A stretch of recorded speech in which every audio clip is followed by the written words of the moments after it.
भाइयों बहनों नमस्कार। जय हिंद, जय भारत। नमस्कार। बिहार पुलिस सिपाही भर्ती परीक्षा टॉनिक बुक हमारे यूट्यूब चैनल में स्वागत है। Chhotu classes Vikrampur tonic special Khan sir का साइंस। देखिए, इतिहास की दुनिया इतना है, भूगोल में इतना पढ़ना है और लोकतांत्रिक राज्य में 3 लेसन पढ़ना, इतिहास की दुनिया में फिर इतना पढ़ना है, फिर अर्थशास्त्र में इतना, विज्ञान में इतना सारा पढ़ना है। विज्ञान हम चालू करेंगे विगो दिल्ली में, इतना पढ़ना है अर्थशास्त्र के। चलिए चालू करते हैं। विज्ञान, हमारे आसपास के पदार्थ। कितना पेज नंबर 85 में आते हैं।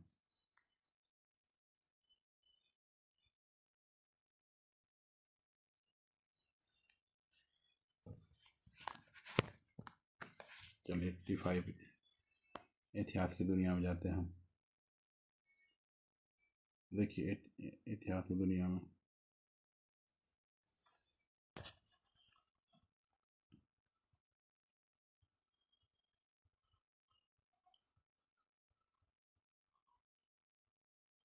देखिए, साइंस खान सर का है, PDF है साइंस। हमारे आसपास के पदार्थ, ठीक, हमारे आसपास के पदार्थ। चलते पढ़ते हैं। हमारे आसपास दिखने वाली प्रत्येक वस्तु जिस सामग्री से बनी होती है उसे वैज्ञानिकों ने पदार्थ का नाम दिया है। पदार्थ किसे कहते हैं? जो हमारे आसपास दिखने वाली प्रत्येक वस्तु जिस सामग्री से बनी होती है उसे वैज्ञानिकों ने पदार्थ का नाम दिया है। भारत भारत के प्राचीन दार्शनिक ने पदार्थ को 5 मूल तत्वों में वर्गीकृत किया गया है। बोल रहा है, भारत के प्राचीन दार्शनिकों ने पदार्थ को 5 मूल तत्वों में वर्गीकृत किया है, जिसे पंचतत्व कहा गया। ये पंचतत्व है वायु, पृथ्वी, अग्नि, जल और आकाश। वायु, पृथ्वी, अग्नि, जल और आकाश। उनके अनुसार इन्हीं पंच तत्वों से सभी वस्तुएं बनी है, चाहे वो सजीव हो या निर्जीव हो। इसी पांचों से बना है। कौन? वायु, पृथ्वी, अग्नि, जल और आकाश से ही सजीव और निर्जीव बना हुआ है। आधुनिक वैज्ञानिकों ने पदार्थ को भौतिक गुणधर्म एवं रासायनिक प्रकृति के आधार पर 2 प्रकार के से वर्गीकृत किया गया। बोल रहा, आधुनिक वैज्ञानिकों ने पदार्थ को भौतिक गुणधर्म एवं रासायनिक प्रकृति के आधार पर 2 प्रकार से वर्गीकृत किया गया है। पदार्थ का भौतिक गुणधर्म है, पदार्थ का रासायनिक गुणधर्म है। 2 बोला है, पदार्थ के भौतिक गुणधर्म है और पदार्थ का रासायनिक गुणधर्म। पदार्थ का भौतिक गुणधर्म है, पदार्थ कणों से मिलकर बना होता है। पदार्थ किससे मिलकर बना होता है? पदार्थ कणों से मिलकर बना होता है। पदार्थ के कण छोटे छोटे, बहुत छोटे छोटे होते हैं। पदार्थ के कण बहुत छोटे छोटे होते हैं। इनके छोटे की हम कल्पना भी नहीं कर सकते, इनके छोटे कल्पना हम कर नहीं सकते। पदार्थ के रासायनिक गुणधर्म। पदार्थ के रासायनिक गुणधर्म। पहला नंबर, पदार्थ के कणों के बीच रिक्त स्थान होता है। पदार्थ के कणों के बीच क्या होता है? रिक्त स्थान होता है। पदार्थ के कण निरंतर गतिशील होते हैं। पदार्थ के कण निरंतर गतिशील होते हैं। पदार्थ के कण एक दूसरे को आकर्षित करते हैं। पदार्थ के कण जो हैं एक दूसरे को आकर्षित करते हैं। आइए पदार्थ की अवस्थाएं पढ़ते हैं। टॉपिक, अपने आसपास के पदार्थों को ध्यान से देखें। ये कितने प्रकार के हैं? हम पाते हैं कि पदार्थ अपने 3 रूप में होते हैं, ठोस, द्रव और गैस। पदार्थ की ये अवस्थाएं उनके कणों की विभिन्न विशेषताओं के कारण होती है। जैसे ठोस अवस्थाएं, स्क्रीनशॉट लेना है ले लीजिए। ठोस का एक निश्चित आकार, स्पष्ट सीमाओं तथा स्थिर आयतन यानी नगण्य संपीड़ितता होती है। बोला क्या? ठोस का एक निश्चित आकार और स्पष्ट सीमाएं तथा स्थिर आयतन यानी नगण्य संपीड़ितताएं होती है। बाह्य बल लगाने पर भी ठोस अपने आकार को बनाए रखते हैं। बाह्य बल लगाने पर भी ठोस अपने आकार को बनाए रखते हैं। बल लगाने पर ठोस टूट जाते हैं। बल लगाने पर ठोस क्या होते हैं? टूट जाते हैं, लेकिन इनका आकार नहीं बदलता है। बल लगाने पर ठोस नहीं टूटते हैं, लेकिन इनका आकार नहीं बदलता, इसलिए इसे दृढ़ होते हैं। दृढ़ मतलब मजबूत। उदाहरण के तौर पर लकड़ी, टेबल, किताब, पेन, दीवार और बहुत कुछ है। चलिए द्रव अवस्था के बारे में, ठोस अवस्था के बारे में पढ़ लिए, अब द्रव अवस्था के बारे में पढ़ते हैं। द्रव को एक बर्तन से दूसरे बर्तन में उठलने उझलने पर यह आसानी से बहता है। द्रव को एक बर्तन से दूसरे बर्तन में उझलने पर यह आसानी से बहता है, क्योंकि द्रव का आकार नहीं लेकिन आयतन निश्चित होता है। जिस बर्तन में इन्हें रखा जाए तो ये उसी का आकार ले लेती है, द्रव का।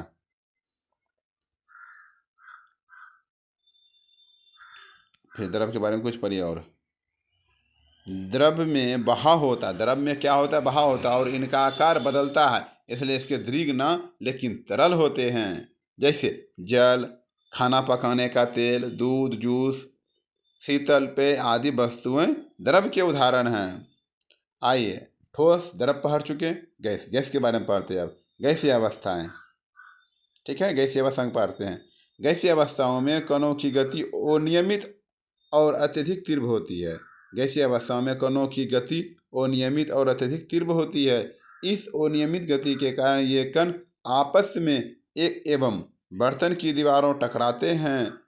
बर्तन की दीवार पर गैस कणों द्वारा प्रति इकाई क्षेत्र पर लगे बल के कारण गैस का दबाव बनता है। जैसे आपने कभी उस गुब्बारे वाले पर ध्यान दिया है जो गैस एक हवा सिलेंडर के से बहुत सारे गुब्बारे में हवा भरता है। गैस की विशेषता क्या है, गैस की विशेषता के बारे में बताइए। गैस के बारे में विशेषता, ठोसों एवं द्रवों की तुलना में गैसों की संपीड़ितता काफ़ी अधिक होती है। ठोसों और द्रवों की तुलना में गैस की संपीड़ितता बहुत अधिक होती है। संपीड़ितता काफ़ी अधिक होने के कारण गैस के अधिक आयतन को एक आयतन वाले सिलेंडर में संपीड़ित किया जा सकता है एवं आसानी से एक दूसरे स्थान तक भेजा जा सकता है। जैसे हमारे घरों में खाना बनाने के उपयोग की जाने वाली द्रवीकृत पेट्रोलियम गैस LPG, या अस्पतालों में दिए जाने वाले ऑक्सीजन सिलेंडर, या वाहनों में ईंधन के रूप में उपयोग होने वाले संपीड़ित गैस CNG आदि सभी संपीड़ित गैस हैं। आइए दूसरा टॉपिक पढ़ते हैं। क्या पदार्थ अपनी अवस्था में बदल सकता है? बोल रहे क्या पदार्थ जो है अपनी अवस्था में बदल सकता है? हाँ, जैसा कि हम प्रयोगों द्वारा जानते हैं कि जल पदार्थ की तीन अवस्थाओं में रह सकता है। ठोस को बर्फ कहेंगे, द्रव को जल कहेंगे और गैस को जलवाष्प कहेंगे। अवस्थाएं परिवर्तन के दौरान पदार्थ के अंदर उनके कणों पर कुछ प्रभाव पड़ते हैं जो इस प्रकार है। बोल रहा है अवस्थाएं परिवर्तन के दौरान पदार्थ के अंदर उनके कणों पर कुछ प्रभाव पड़ते हैं जो इस प्रकार है। तापमान परिवर्तन का प्रभाव, तापमान परिवर्तन का प्रभाव, ठोस के तापमान को बढ़ाने पर उसके कणों की गतिज ऊर्जा बढ़ जाती है। बोलो ठोस के तापमान को बढ़ाने पर उसके कणों की गतिज ऊर्जा बढ़ जाती है। गतिज ऊर्जा में वृद्धि होने के कारण कण अधिक तेजी से कंपन करने लगते हैं। अधिक ऊर्जा में वृद्धि होने के कारण कण अधिक तेजी से कंपन करते हैं। चलिए आगे।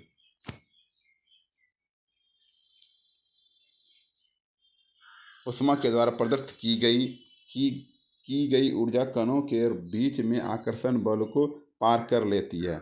ऊष्मा के द्वारा प्रदत्त की गई ऊर्जा कणों के बीच के आकर्षण बल को पार कर लेती है।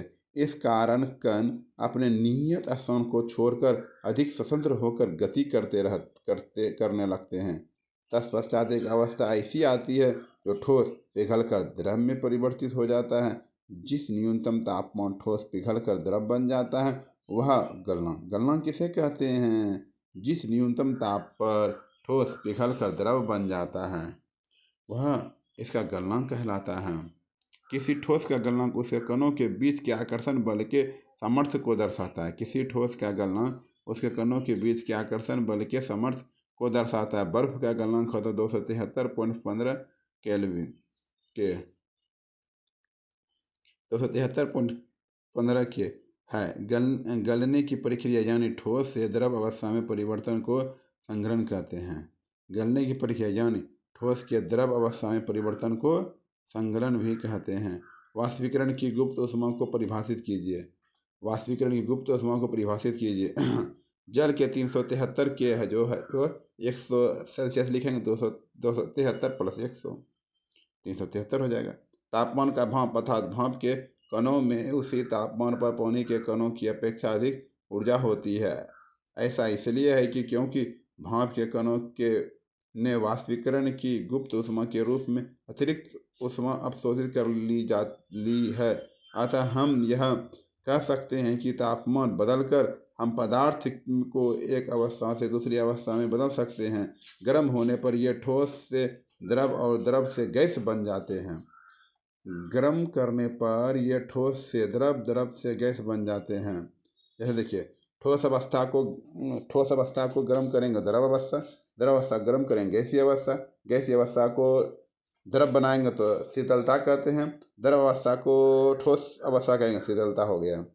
ऊर्ध्वपातन एवं निक्षेपण की प्रक्रिया, देखिए ऊर्ध्वपातन एवं निक्षेपण की प्रक्रिया, कुछ ऐसे पदार्थ हैं जो द्रव अवस्था में परिवर्तित हुए बिना, कुछ ऐसे पदार्थ हैं जो द्रव अवस्था में परिवर्तित हुए बिना ठोस अवस्था में सीधे गैस में और वापस ठोस में बदल जाते हैं।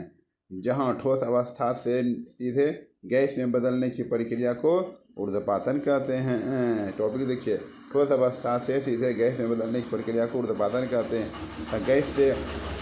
गैस से सीधे ठोस बदलने की प्रक्रिया को निक्षेपण कहते हैं। ऊर्ध्वपातन किसे कहते हैं? ठोस से गैस में बदलने की, गैस से ठोस, ठोस से गैस ऊर्ध्वपातन, ठोस से गैस ऊर्ध्वपातन और गैस से ठोस निक्षेपण। दाब परिवर्तन का प्रभाव, दाब जो परिवर्तन होता है उसका प्रभाव। पदार्थ के घटक कणों के बीच की दूरी में अंतर होने के कारण पदार्थ की विभिन्न अवस्थाओं में अंतर होता है। जैसा कि किसी सिलेंडर में भरी गैस पर दाब लगाने एवं संपीड़न करने पर इसके कणों के बीच की दूरी कम हो जाएगी और दाब के बढ़ने तथा तापमान घटने से गैस द्रव में बदल जाती है। साथ ही यह प्रक्रिया और आगे बढ़ाने पर यह ठोस अवस्था में परिवर्तित हो जाती है। जैसा कि ठोस CO2 को उच्च दाब पर संग्रहित किया जाता है तथा जब वायुमंडलीय दाब का माप 1 एटमॉस्फेयर हो तब वह द्रव अवस्था में आए बिना सीधे गैस में परिवर्तित हो जाती है। यही कारण है कि ठोस कार्बन डाइऑक्साइड को शुष्क बर्फ, ड्राई आइस कहते हैं। देखिए इम्पोर्टेंट है, देखिए इसको, ठोस को गैस में बदलेंगे संगलन कहते हैं, ठोस को द्रव में बदलेंगे संगलन कहते हैं, द्रव को ठोस में गैस जमना कहते हैं, द्रव को गैस में कहते हैं वाष्पीकरण, गैस को द्रव में बदले संघनन, ठोस को गैस में बदलेंगे ऊर्ध्वपातन, गैस को ठोस में बदलेंगे निक्षेपण, ऊर्ध्वपातन, निक्षेपण, वाष्पीकरण, संघनन, संगलन, संसाधन। ठीक है, चलिए देख लीजिएगा, ये भी आई ज़्यादा।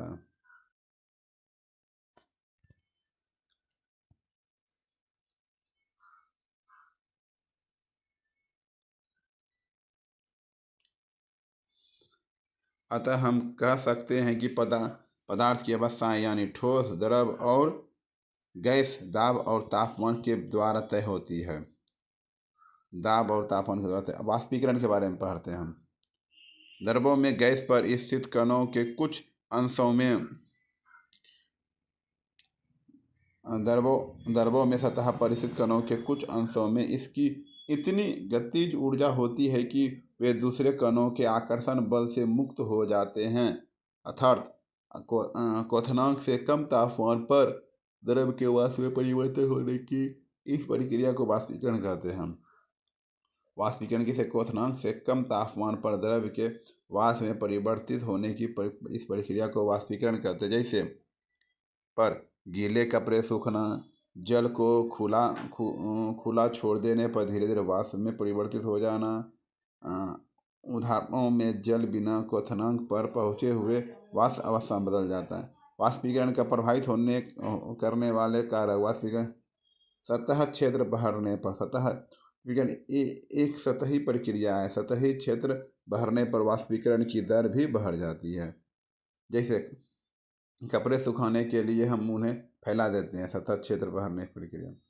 तापमान में वृद्धि, तापमान बढ़ने पर अधिक कणों को पर्याप्त गतिज ऊर्जा मिलती है जिससे वे वाष्पीकृत हो जाते हैं। तापमान बढ़ने पर अधिक कणों को पर्याप्त गतिज ऊर्जा मिलती है जिससे वे वाष्पीकृत हो जाते हैं। आर्द्रता में कमी। वायु में विद्यमान जलवाष्प की मात्रा को आर्द्रता कहते हैं। किसी निश्चित तापमान पर हमारे आसपास की वायु में एक निश्चित मात्रा में ही जल वाष्प होता है।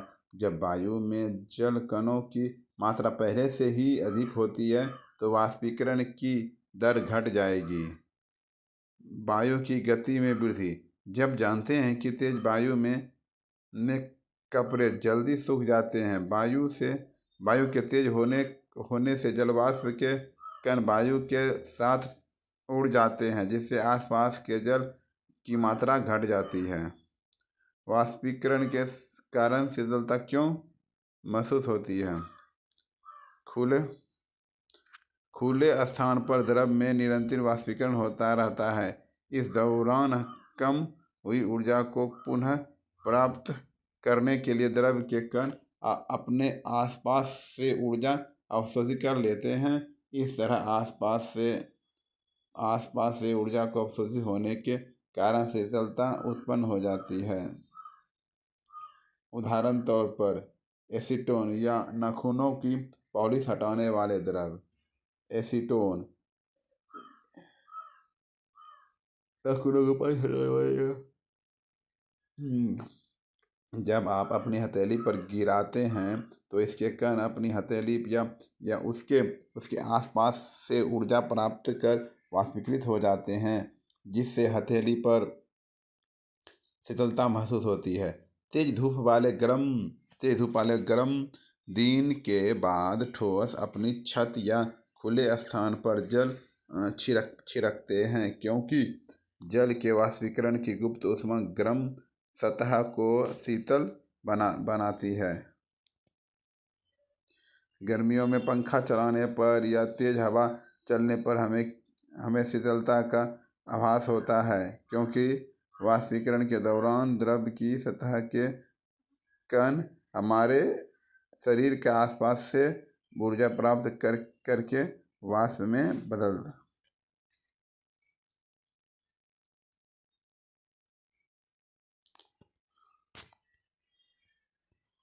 जाते हैं। वाष्पीकरण की प्रयुक्त ऊष्मा को बराबर ऊष्मीय ऊर्जा हमारे शरीर से अवशोषित हो जाते हैं जिससे शीतल हो जाता है। बर्फीले जल में भरे गिलास की बाहरी सतह पर जल की बूंद आ जाती है क्योंकि वायु में उपस्थित जलवाष्प की ऊर्जा ठंडे पानी में संपर्क में आकर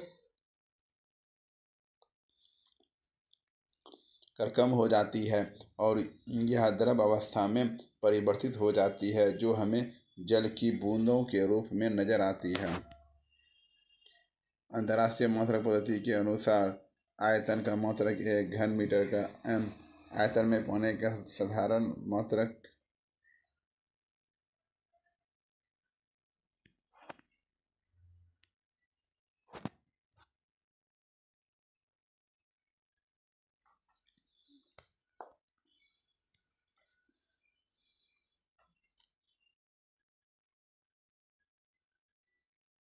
नोट। तापमान की अंतर्राष्ट्रीय एसआई इकाई केल्विन होती है। 0 इतना केल्विन, 273 केल्विन। तापमान की माप केल्विन से सेल्सियस में बदलने के लिए दिए हुए तापमान से 77 हटाना चाहिए और सेल्सियस से केल्विन में बदलने के लिए तापमान को 273 से जोड़ देना चाहिए। अंतर्राष्ट्रीय मात्रक पद्धति के अनुसार आयतन का मात्रक एक घन मीटर होता है। आयतन मापने का साधारण मात्रक